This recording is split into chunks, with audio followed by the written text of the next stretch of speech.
tema del coronavirus, de que no podemos movernos, de que estamos todos en casa, bueno, vamos a hacer una evaluación sobre el tema del bicentenario de la provincia de Buenos Aires, empezando desde 1740 con el informe de Tomás Follner, que era un jesuita inglés que estuvo trabajando en toda la zona del Río de la Plata, cuando en 1740 el Río de la Plata era una provincia o una dependencia del Virreinato de Lima. Follner tuvo la suerte de hacer un trabajo de inteligencia muy importante, donde hizo una descripción general de todo lo que era el virreinato, lo que después terminó siendo el Virreinato del Río de la Plata, y Follner terminó, como su nombre lo indica, siendo un espía inglés. En el primer capítulo de su obra señala un detalle muy importante. Dice de que los que vivían particularmente en Buenos Aires y que estaba teniendo su importancia como ciudad ya en esa época, de que se quejaban tanto de los impuestos y de las autoridades, que él veía de que si una fuerza de otro país invadía esa capital, en muy poco tiempo iba a tomar todo el país. Tomás Follner se comió la curva de todos los argentinos y de todas las oligarquías. Ya en 1740, señores, la grieta estaba abierta y ahí yo calculo que podemos empezar a contar la historia de lo que después es la República Argentina. Encima estaba totalmente relacionado, había puerto en Ensenada, que era un puerto militar, había un puerto en Quilmes y había obviamente el puerto de Buenos Aires y de Olivos. O sea, que para el choreo estábamos al día, no había ningún problema. Y da la casualidad de que se forma el Virreinato del Río de la Plata con capital en el lugar del centro del choreo en el virreinato en ese momento. Cuando se forma el virreinato, Buenos Aires comenzó a tener la idea de que podía llegar a mandar al resto de las ciudades del virreinato. La banda oriental, acordémonos que ese virreinato llegaba hasta Bolivia, Paraguay, y en el sur, tal como nos dice el licenciado Vázquez, en el sur la administración podía llegar, porque legalmente así lo indicaba, iba a llegar hasta el estrecho de Magallanes o al pasaje de Drake.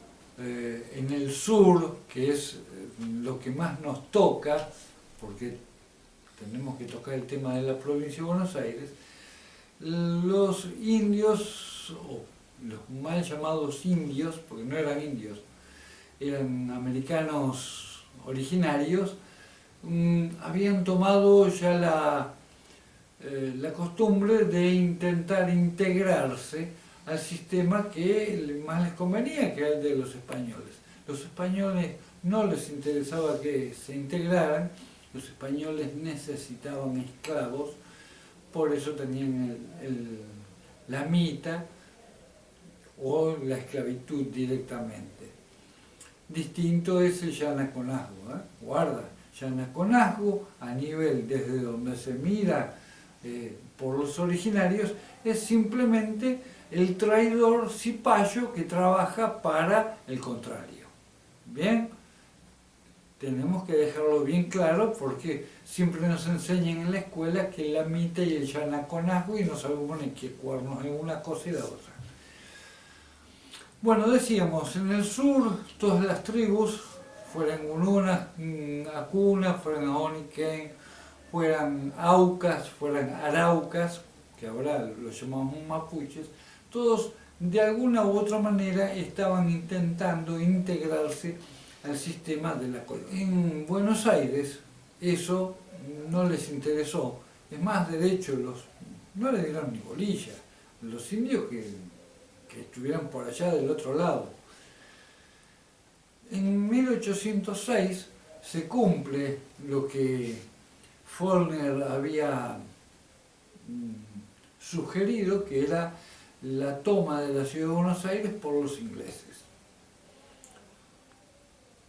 Hubo varios traidores que fueron los que abrieron las puertas de la ciudad de Buenos Aires. Ellos fueron los que le abrieron la puerta porque querían hacer un asiento de esclavos, que Belgrano, desde su puesto en el gobierno, los había rechazado. ¿Qué pasó? ¿Por qué? Ellos llaman a los ingleses porque tenían el mejor sistema de transporte, que eran los barcos, para traer esclavos. Pero se vienen a enterar en 1806 de que la legislatura británica está tratando la Slave Trade Act, que era la ley que prohibía el traslado de esclavos, dejándole de esa manera todo el mercado de los portugueses. Por lo tanto, al mes se dieron cuenta que había sido inútil haber llamado a los ingleses para hacer un asiento de esclavos, razón por la cual no solo se vino la reacción del pueblo, sino que la propia oligarquía se puso al frente para echar a los ingleses porque no les servía para nada. Dejaron el tráfico de carne humana para empezar a explotar el tráfico de carne vacuna.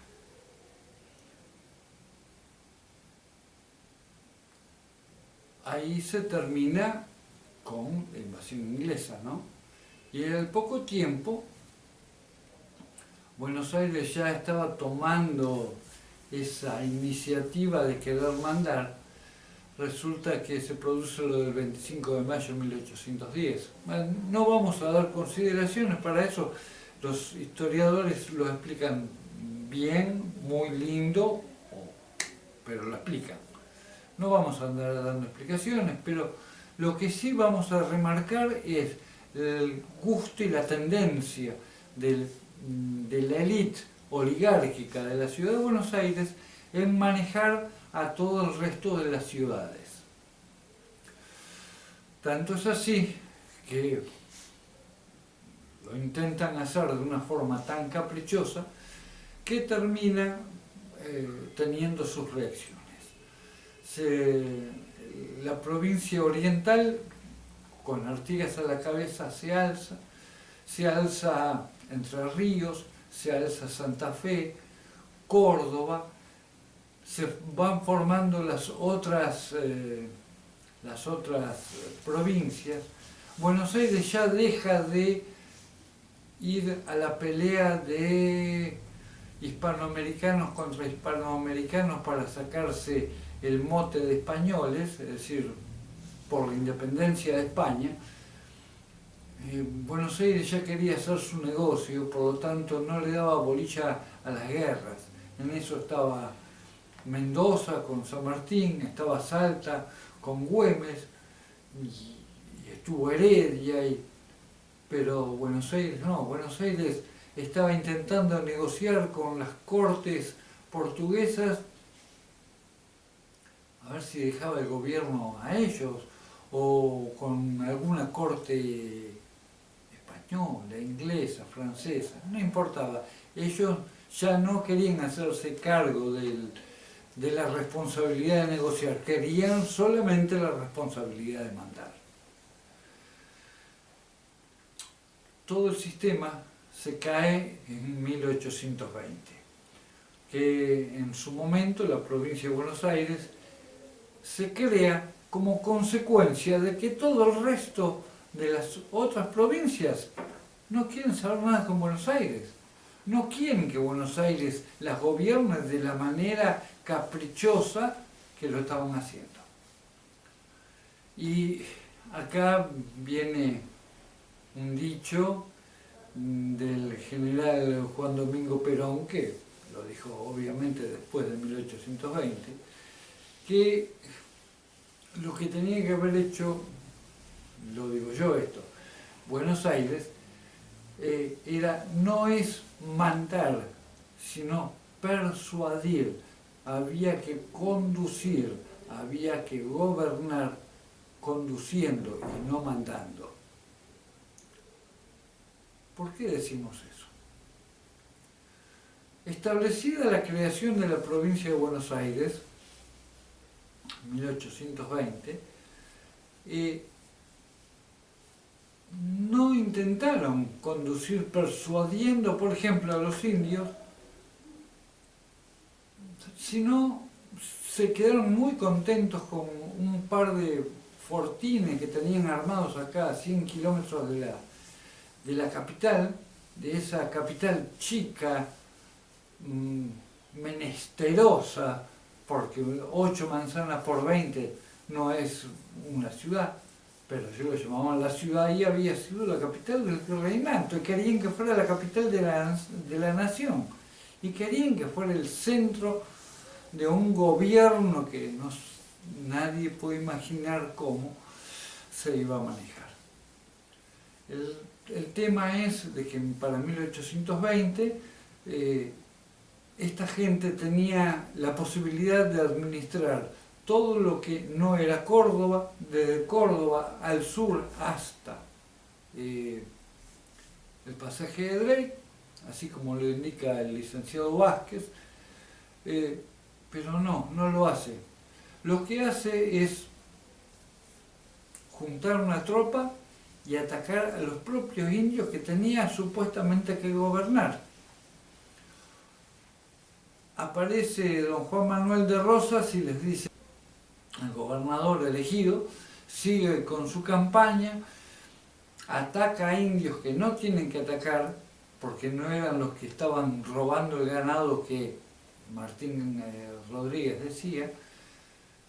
Mientras tanto deja al uno de los 4 o 5 personajes más nefastos de la historia de esta zona como primer ministro, que vendría a ser de Bernardino Rivadavia en Buenos Aires, entretejiendo políticas que no correspondían al lugar geográfico ni a la idiosincrasia de la gente que supuestamente tenía que gobernar.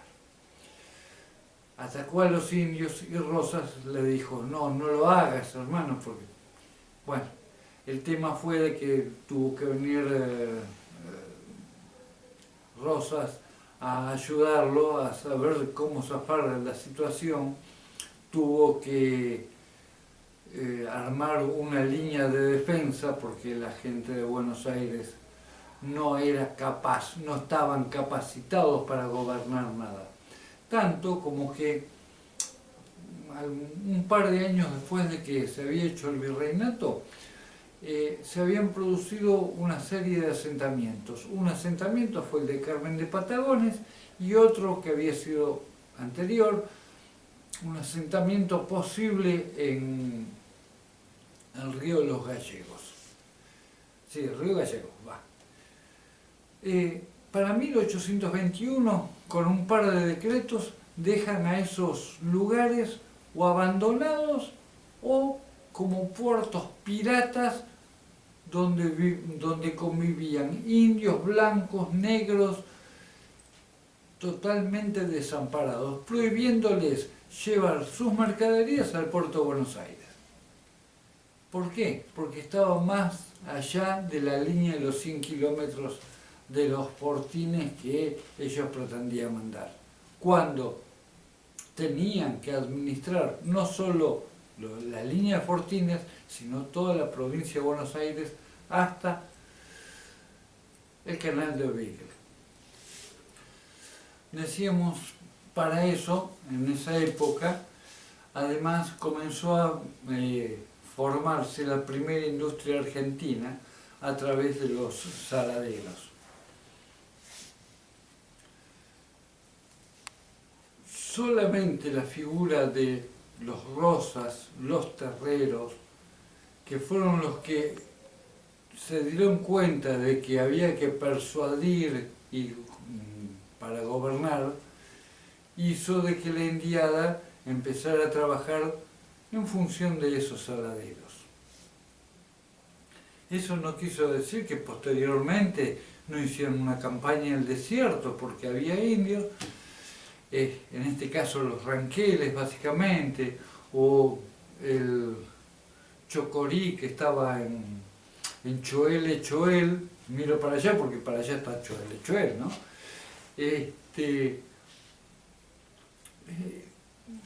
Esos no estaban de acuerdo a trabajar con la sal, ni con la vaca muerta, ni con la industria.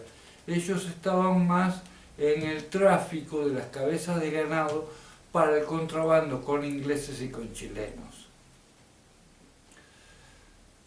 Justamente por eso, en 1833, don Juan Manuel de Rosas, con Aldao, con Facundo Quiroga, hacen la primera, entre comillas, campaña al desierto. Ahí queda demostrado cuando Quiroga reduce a Yanquetruz y le toma el pueblo de Leubucó, porque los indios tenían pueblos también, no venían en carpas, no estaban locos. Yo ya les dije que querían integrarse al sistema de los hispanoamericanos. Tenían un pueblo, Leubucó. Facundo Quiroga entra a Leubucó y le rompe el negocio que tenía Yanquetruz con Chocorí, con los hermanos Reina Fe y con el secretario Cuyen, secretario del caudillo López en Santa Fe. Así que toda la situación queda muy, muy clara. Rosas, Quiroga pretenden ir armando e incluyendo a esa indiada, por eso le viene Catriel, por eso viene Calfucurá, por eso viene el Coliqueo, que se establecen y trabajan en la industria que se estaba transformando, por lo menos en algo del primer futuro de la Confederación Argentina. Pero anteriormente, vayamos al fracaso de esta gente de la oligarquía porteña, llegaron hasta intentar formar una presidencia con el mulato Rivadavia, así lo llamaban en la época, ¿no? Y en la presidencia fue un absoluto fracaso. Como no podía ser de otra manera, eran todo un grupo de inútiles que pretendían gobernar mandando. El que manda no llega nunca a ningún lugar. Como decíamos, para eso la Argentina o Buenos Aires, que había dejado liberada la provincia oriental, promovió y dejó de que los portugueses tomaran Montevideo. Por lo tanto, la Argentina se metió en una guerra con Brasil, o con ese Brasil portugués todavía.